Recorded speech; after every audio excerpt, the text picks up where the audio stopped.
فأما من ثقلت موازينه فهو في عيشة راضية যার নেকির পাল্লা ভারী আল্লাহ বলেন সে জান্নাতি وأما من خفت موازينه فأمه هاوية যার গুনার পাল্লা ভারী নেকির পাল্লা হালকা আল্লাহ বলেন সে জাহান্নামী আল্লাহ তাআলা বলেন ওয়ানাদাউল মাওয়াজিনাল কিসতা লিয়াউমিল কিয়ামাহ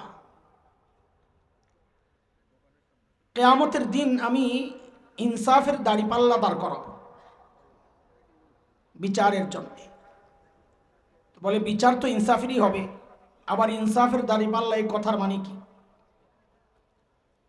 বিচার যে শুধু ইনসাফের হয় এটাই তো জানতাম কিন্তু গতটার আমাদেরকে দেখিয়েছে যে বিচারের নামেও যে জুলুম হতে পারে আমরা দেখেছি বিচারের নামে কিভাবে প্রহসন হয়েছে শুধুই রাজনৈতিক কারণে যে অপরাধ করে নাই তাকে অপরাধী সাব্যস্ত করে সর্বোচ্চ শাস্তির মুখোমুখি করা হয়েছিল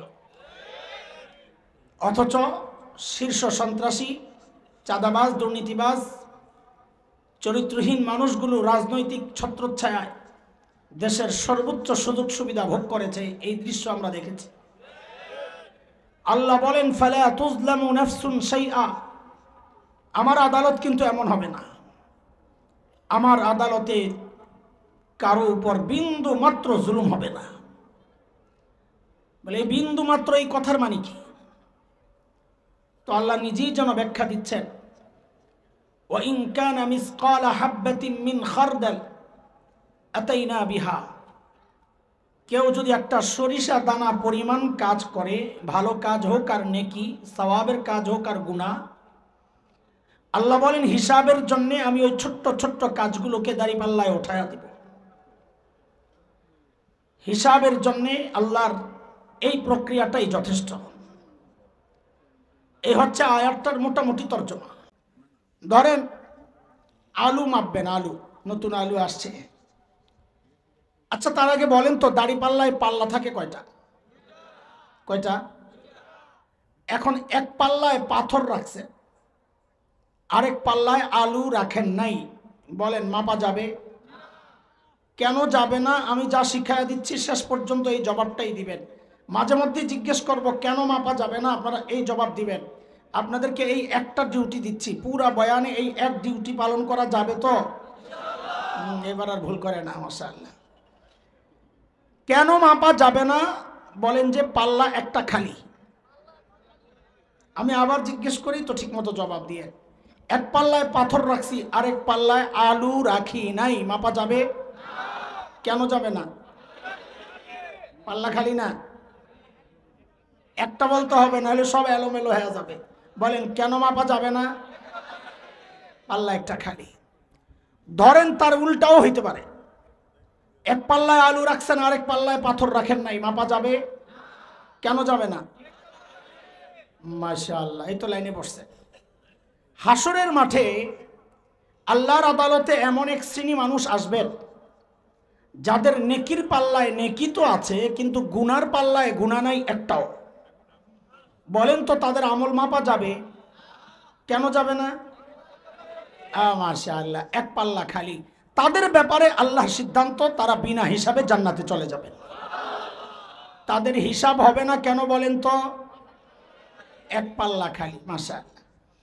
আরেকটা শ্রেণী আসবে যাদের গুনার পাল্লায় গুনাহ তো আছে কিন্তু নেকির পাল্লায় নেকি নাই একটাও বলেন তাদের আমল মাপা যাবে কেন যাবে না পাল্লা একটা খালি তাদের ব্যাপারে আল্লাহর সিদ্ধান্ত তারা বিনা হিসাবে জাহান্নামে চলে যাবে তাদের হিসাব কেন হবে না বলেন তো পাল্লা একটা খালি মারহাবা কয় শ্রেণী গেল ভাই আর দুই শ্রেণীর দুই পাল্লাতেই আছে কারো নেকির পাল্লা ভারী হবে কারো গুনার পাল্লা ভারী হবে যদি নেকির পাল্লা ভারী হয় তার ব্যাপারে আল্লাহর কি সিদ্ধান্ত আল্লাহ নিজেই জানাইছেন সূরা আল কারিআর মধ্যে আল্লাহ বলেন فأما من ثقلت موازينه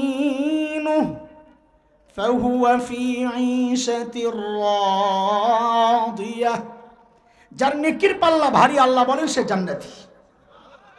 ওয়া আম্মা মান খাফফাত মাওয়াজিনু ফাউম্মুহু হাওিয়া, যার গুনার পাল্লা ভারী নেকির পাল্লা হালকা আল্লাহ বলেন সে জাহান্নামী।